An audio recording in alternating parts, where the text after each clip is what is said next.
اب آئیے اس رات کی وجہ تسمیہ کیا ہے اور اس کا معنی اور مفہوم کیا ہے وہ سمجھتے ہیں۔ قدر کا معنی ہے پایا اور مرتبہ۔ اس رات کو شب قدر اس وجہ سے کہتے ہیں کہ سال کی باقی راتوں کے مقابلے میں یہ زیادہ بلند پائے اور عظیم مرتبہ کی حامل رات، یا اس لیے اس رات کو جو ہے وہ شب قدر کہا جاتا ہے کہ اس رات کے عابدوں کو اللہ قدر کی نگاہ سے دیکھتا ہے، اور اس رات کے عابدوں کی عبادت پر فرشتے بھی رشک اور ناز کرتے ہیں، اس لیے اس رات کو شب قدر کہا جاتا ہے۔ اور ایک اس کا معنی یہ بھی علماء نے بیان کیا ہے کہ قدر کا لفظ قضاء و قدر کے معنی میں استعمال ہوتا ہے، اور فرشتوں کو چونکہ اس رات انسان کی ایک سال کی تقدیر کا قلمدان سونپ دیا جاتا ہے، اس لیے اس رات کو شب قدر ہے۔ اور قدر کے ایک معنی تنگی کے بھی ہے کہ چونکہ اس رات کو فرشتے بڑی کثرت کے ساتھ زمین پر اترتے ہیں یہاں تک کہ زمین ان پر تنگ ہو جائے، تو اس وجہ سے بھی اس رات کو جو ہے وہ شب قدر ہے۔ اب یہ سوال کہ یہ رات کیوں بتاؤ، یاد رکھیں پہلی امتوں میں اس طرح کی کوئی رات نہیں ہوا کرتی تھی، نہ ایسا کوئی خاص دن اور خاص لمحات ہوتے تھے جن میں کوئی ایک رات یا ایک دن عبادت کرے تو اللہ تعالیٰ اس کو ہزاروں مہینوں کا اجر اور ثواب عطا ہو۔ رسول اکرم صلی اللہ علیہ وآلہ وسلم نے جب صحابہ کرام علیہ رضوان کے سامنے گزشتہ امتوں کے احوال بیان فرمائے اور ان کی ریاضتوں کا طول اور عبادتوں کی کثرت بیان فرمائی، اور یہ بیان فرماتے ہوئے ایک دن بنی اسرائیل کے ایک ایسے شخص کا تذکرہ فرمایا کہ جس نے 1000 ماہ تک جہاد کیا، دن میں وہ جہاد میں مشغول رہتا اور رات کو اللہ کی عبادت میں مشغول رہتا۔ اور ایک مرتبہ فرمایا کہ شمعون علیہ السلام 1000 ماہ تک راہ خدا میں کفار سے لڑتے ہیں۔ تو جب صحابہ کرام علیہ رضوان جو کہ ہر وقت فاستبقوا الخیرات کا مجسمہ تھے، نیکیوں میں تیز ہوا کرتے تھے، جب صحابہ کرام علیہ رضوان نے سابقہ امم کی عبادتوں کے احوال سنے، عرض کیا کہ آقا اب ہماری عمریں تو ان کے برابر نہیں ہیں، تو ہم ان کے جیسے اعمال کیسے کر سکتے ہیں اور ان کی اعمال کی کثرت کو کیسے پا سکتے ہیں؟ یعنی ہم بھی تو اللہ کی عبادت کی تگ و دو میں، کوشش میں، دوڑ دھوپ میں لگے رہتے ہیں، لیکن جو عمر کی تنگی ہے اس وجہ سے ہم اس درجے کو نہیں پہنچ پائیں گے، تو پھر ہم ان سے پیچھے رہ جائیں گے۔ تو جب یہ معاملہ پیش آیا تو حضور نبی اکرم صلی اللہ علیہ وآلہ وسلم کی بارگاہ میں جبریل امین حاضر ہوئے اور عرض کیا کہ یا رسول اللہ، اللہ تعالیٰ نے آپ کی امت پر ایک خصوصی کرم فرمایا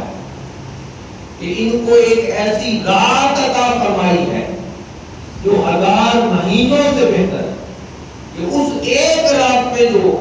عبادت اور بندگی بجا لائے گا اس کو 1000 مہینوں سے بڑھ کر عبادت کا اجر و ثواب ہے۔ تو یہ رات حضور صلی اللہ علیہ وآلہ وسلم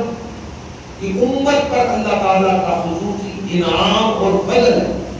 کہ اللہ تعالیٰ نے اس رات کو خصوصی طور پر امت محمدیہ کو عطا فرمایا کہ ایک رات کی عبادت کا اجر 1000 مہینوں کی عبادت سے بڑھ کر ہے۔ اور یہ جو ماہ رمضان ہے اس میں قرآن نازل ہوا۔ اب قرآن یہ اللہ تعالیٰ کا کلام ہے اور یہ کتاب تمام الہامی کتابوں کا نچوڑ ہے اور تمام الہامی کتابوں سے افضل برتر اور بالا اور اعلیٰ کتاب ہے۔ تو اب یہ قرآن جس رات میں نازل ہو رہا تھا وہ رات بھی ایسی ہونی چاہیے تھی کہ جو اپنی فیاضی میں آخری سرحدوں کو پہنچی ہوئی۔ اس لیے اللہ تعالیٰ نے اس قرآن کے نزول کے لیے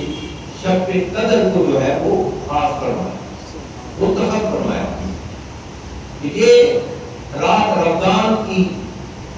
پاک رات میں آتی ہے اور یہ کسی اور ماہ میں بھی آ سکتی تھی،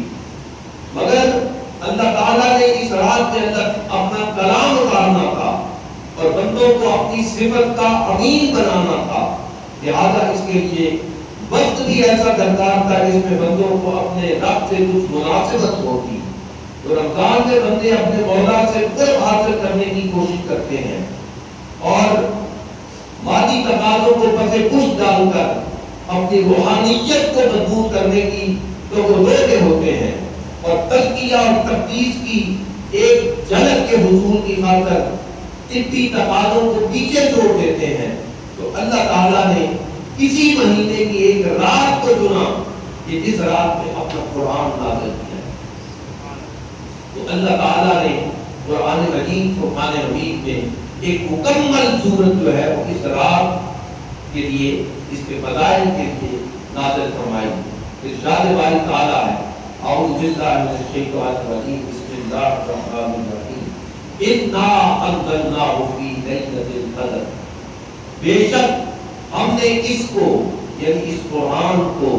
لیلۃ القدر میں نازل کیا۔ وما ادراک ما لیلۃ، تو کیا جانو کہ لیلۃ القدر کیا ہے؟ لیلۃ القدر خیر من الف شہر، یہ وہ رات ہے جو 1000 مہینوں سے بہتر ہے۔ اور اس کی شان کیا ہے کہ تنزل الملائکۃ والروح فیہا بإذن ربہم من کل امر، کہ اس میں ملائکہ نازل ہوتے ہیں روح الامین کی سرکردی اور اللہ تعالیٰ کی حکمت کے امور کے ساتھ فرشتے جو ہے وہ زمین پر آتے ہیں